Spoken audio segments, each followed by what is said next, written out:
Hello, everybody. We're back to make the fucking sweet chili sauce. and we're back with episode 8 of season 1. This episode is called Prague. And it is a some people call this a filler episode. I don't agree. I think actually there's some decently important things happen in this episode. I think was some substance to it, sure. Fun fact, same person who wrote this also wrote and directed Madam Web, which I heard was horrible. Could not be as far apart from each other. I mean, one is a masterful act in television, and one is the worst movie I've seen in my life. We're nearing the end. Things are happening. Last episode was pretty... These last two have been rough for Kendall. He's been basically dropped from the company. He's been excluded. He's been... What would be the right word? He's on a bender, man. He's just a wrecked human being. He is reverted back to his old ways. But it seems like in this episode he wants to... Even though he's kind of still going down this rabbit hole, he wants to get back into business. Right. On his own. Which I don't... And we'll get into that later, but he ends up trying to invest in this company, which I don't understand why that company, out of any company, it just seems odd. Because Kendall's hip, and he's like, I'm going to do the new young whatever. I think that's what it was, exactly. We start this episode with Logan and Roman leading a meeting with someone, I believe it's TV. Yeah. The people they want to buy TV from. Yes. They were given a very fair offer from the people. Actually, more than fair. They were given a great offer, but because they were smiling when they left the meeting, Logan's like, we have to fuck them. Yep.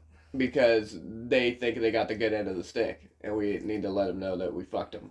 And even Roman was taken back for a sec. He's like, Dad, like, we got a good deal. Why would we do that?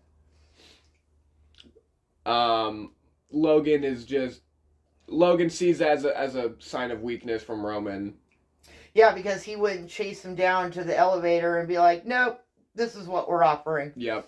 Right. He wanted Roman to go do that, and Roman won it. Yep. And then Roman leaves, fucking hits Greg upside the head for some reason. Just because. Just take the anger out on Greg. Not a whole lot of Greg this episode either. But I mean, that just comes with the show. I mean, there's no reason for him to be...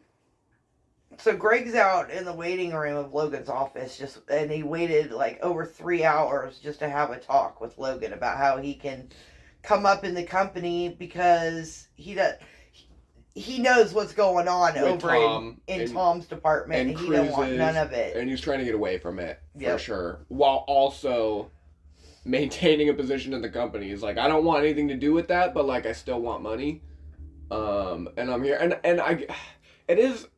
it seems like they have just since abandoned this storyline of like Greg talking to his mom. It seems like they've completely abandoned that in terms of like his community. I think he is like dropped that part of his family and is like, I'm a Roy now. Right. Roman has a meeting or not a meeting. He has a little meet up with Stewie. They kind of talk about this bachelor party they're going to for Tom. Kendall's talking about how he's going to some place called Prague, but Stewie has another party idea in mind with a bunch of fucking weirdos in a subway somewhere with a bunch of freaks. It's a weird party. It's like a weird, like, underground... Anything goes kind of party. Anything goes. Not an orgy. Well, no, there's orgies going on, too. There's any sex acts going on. Every kind of drugs going on. Kendall has a deal. It's pretty fucking not sweet chili sauce because he comes in there like an idiot. He definitely did. And he just acts like hot shit. He acts like he knows what he's doing. He honestly doesn't even let them get a word in. No. He's talking the whole time. And I do find it kind of funny. He's kind of like, hey, Frank, let me do all the talking. And then he just kind of embarrassed himself. As Kendall does, though. God, yeah, he comes off just, I don't know, the cockiness. The cockiness and so full of himself. And I think he tries to be relevant and he's not. Right. He's not. He doesn't have a grasp on what is cool. Cool, exactly. He's like the uncool parent. He fucking like he's in this meeting. He takes his shoes off, and he's like, let's get loose. You know, let's get. I was like, what are you doing, dude? Yeah. He's like, I bought these new shoes to impress you guys. It's fucking weirdo. It is cringy. Logan is asked by Greg to watch over Kendall at the party. And I find it interesting that Logan didn't even ask Kendall to do that. Or I mean, Roman. He didn't even ask Roman. I don't think he would ask Roman, because, yeah. Or Connor, or anyone. You know, Connor's the older brother. Yeah, you would think he would ask Connor. So Greg is put in a position where he's like, I have to do this to prove myself to Logan. And I don't think it was really even to watch over him. It was more like report back to me. Right. Oh, what he does. Right. Not even. Yeah. I can see that. I think that's why he asked Greg out of anybody. Tom and Shiv are separate this whole episode, but Tom keeps calling Shiv to get like he basically wants confirmation that he can like have sex with someone. That he can do whatever at this.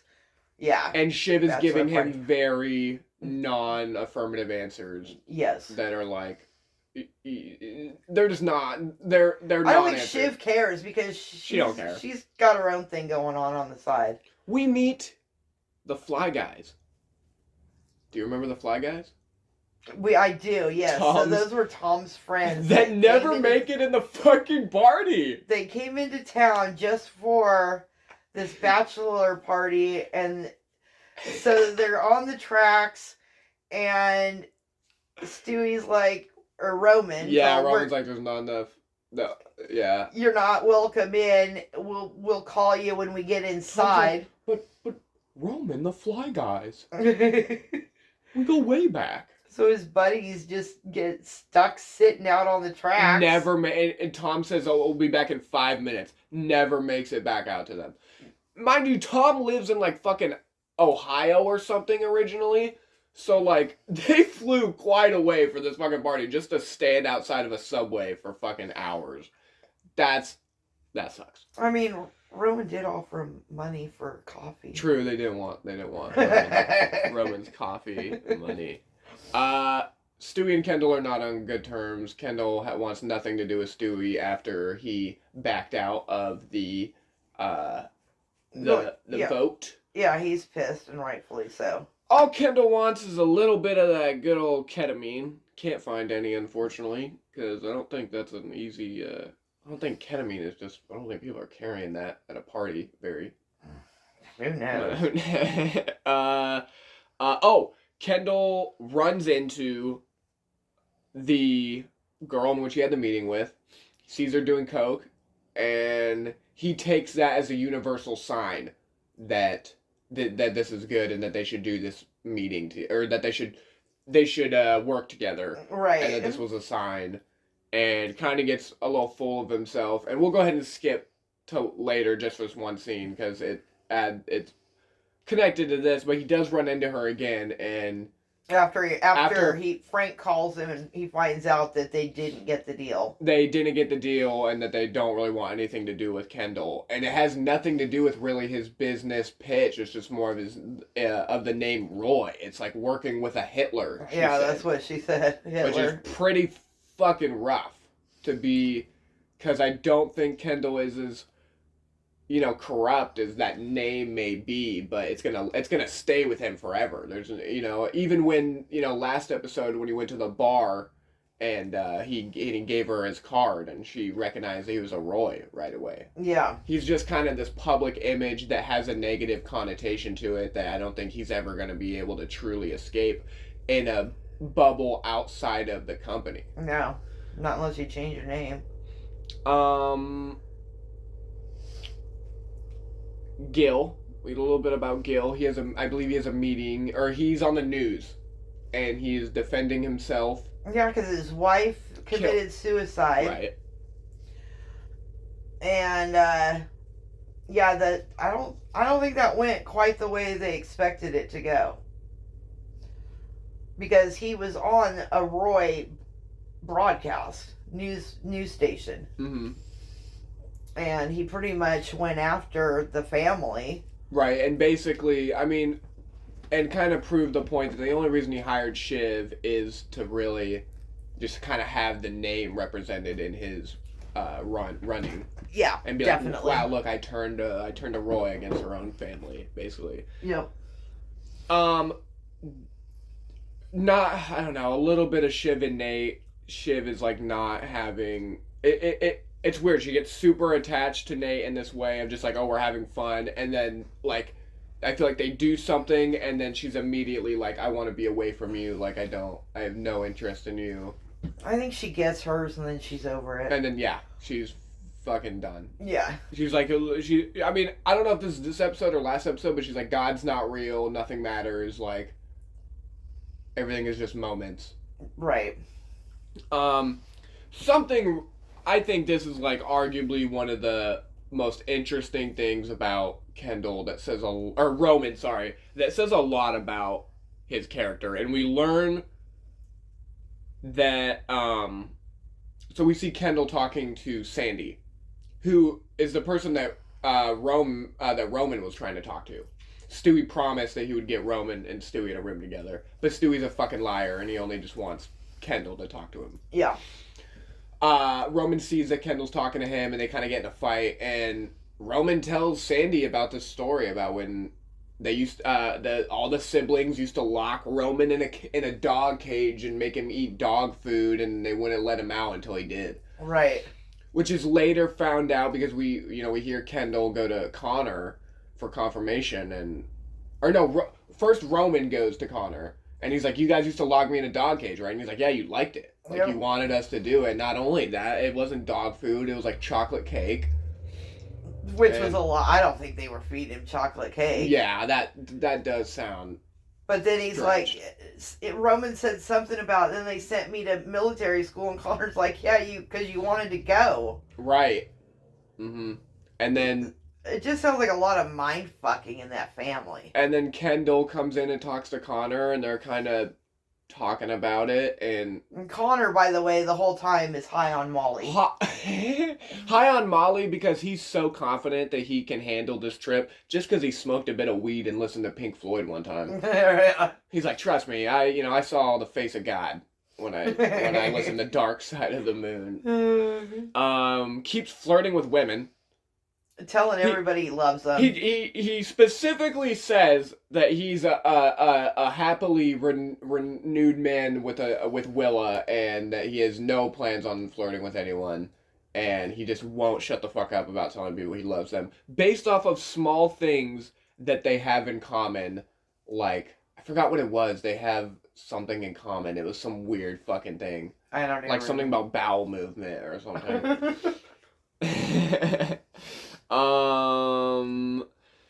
Logan calls Shiv. He's trying to get her back on his side. He's desperate at this point. I think he feels like he's losing control of all the kids. Yeah. And I think this is complete bullshit, but he says, I've always thought you were the smartest. And I think that is such complete bullshit, and or maybe he does believe that, but I don't think he would. I don't think so. I think he's playing her. Why hasn't he involved her in the company at all in any way? If he thinks she's the smartest, exactly. Yeah. Hostile buyout is the big thing that takes place in this episode towards the end, is that Stewie, essentially, when he bought his portion of the company, so did Sandy. Because they're kind of like this two-headed horse, as they claim. Yeah. And they want to buy the rest of Kendall's stock in the company, right. Basically. And Kendall's willing to do that as long as they go for a hostile buyout. Right. Where they're able to take over the company, essentially. And it'd be really risky, but I don't think Kendall gives a fuck anymore. He just wants the title of CEO. That's all he wants, yeah. Yep. Oh my god, how could we skip? How could we skip Kendall? He's doing coke at the table, and oh god, little Greggy is just coming to check up on him. I love the rule where he goes up to Kendall and he's like, I was thinking maybe this one and done rule for everyone, you know what I mean? Like, every time we have a drink, we, like, have a water or something, or, you know, you should have this, like, bagel bite. It's, like, it's a super soaker, and he's just trying to keep him sober, and Kendall basically says, like, look, dude, I'm gonna do all this coke, and my heart's gonna explode out of my chest, and I'm gonna fucking die. So what are you gonna do, Greg? And although in my mind, I'm like, why didn't Greg just fucking, like, blow the coke off the table? Right. No, he's too idiotic to think of that. He was like, oh, I guess I just have to do this coke. I gotta do the coke. He does the coke. Do you remember what Tom comes up and says? Pretty much told him he could die. He's gonna die. Before that, he comes up and he goes, sucking on those white dicks over there, Greg? That's right. Sucking on those big white dicks? And then, yeah, Greg is like, am I gonna be okay? Tom's like, I don't know, you might die. But it probably won't matter because you've done so much cocaine that your heart will re-amputate yourself. That was a great scene. Buckle up, fucklehead. Fucklehead, yeah. I think easily might be the best line in all of, like, Succession. So, it's the golden line. Logan is gonna no-show to Shiv's wedding. He gives her a call. Actually, Marcia gives a call. Yeah. Speaking for Logan, because he's too much of a bitch to do it. Right. Well, who knows? I mean, she may have made that decision without him. Right. It really seems like Marcia is... running shit right now. And then Kendall, man, he ends this episode on doing something that really just made me question whether I liked him or not. You know, one of the first things I think Logan did that I thought was really fucked in the show was admitting to planting those stories about Kendall. Yeah. The fact that he really did that. And we see Kendall telling Frank to plant these stories about these art girls that he was going to do business with, and he says make these stories saying they're junkies and they're fucking this and that. Showing that Kendall is willing to do corrupt things to get to where he needs to be. Yeah, I think he's kind of like father, like son. Without a second of thought. And we have the last two episodes that are actually, like, really interconnected. Like, it's honestly kind of like a part 1, part 2 situation. And so we're probably going to do those, like, back to back when we get there. But for now... Fuck off. Fuck off. Episode 8, Season 1. It's Prague, bitches. Not Madame Web. Madam Web, Madame Web, who fucking knows? It was a crock of shit. Fuck off.